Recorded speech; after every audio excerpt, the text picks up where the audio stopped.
Si le monde devrait disparaître dans 1 heure, que ferais-tu?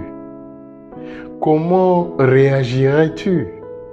Si tu n'avais qu'une seule heure de temps à vivre, quelle décision prendrais-tu? Pour beaucoup, ils iront boire la liqueur qu'ils n'ont jamais bu. D'autres iront commettre les pires choses qu'ils n'ont jamais pu faire de leur vie. Et d'autres iront demander pardon à tel parent ou ami à qui ils n'ont pas pu parler depuis un certain nombre de temps. Vitamine BS, la vitamine de la bénédiction pour nourrir votre foi.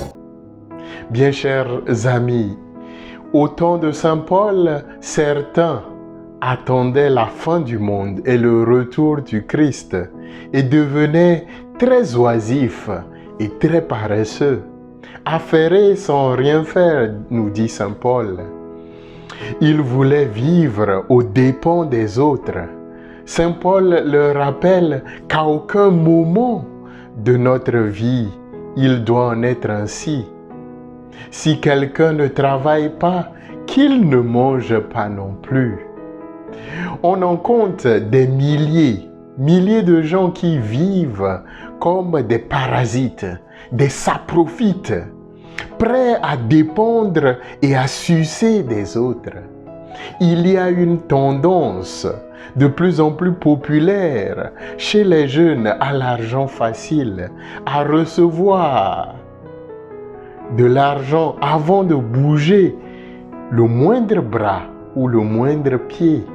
Si nous ne voyons pas l'intérêt, l'argent qui nous sera donné à travers ce que nous faisons, nous ne sommes pas du tout prêts à entreprendre, à nous battre, à nous former et à agir.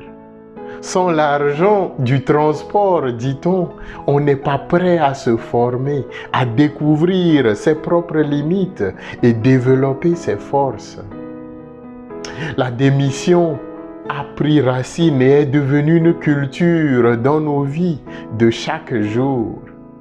Si Dieu travaille tous les jours, c'est en effet parce qu'il veut que l'homme ou la femme y contribue et le prenne pour modèle et participe activement et collabore même avec lui pour que ce monde puisse devenir un havre de joie et de paix.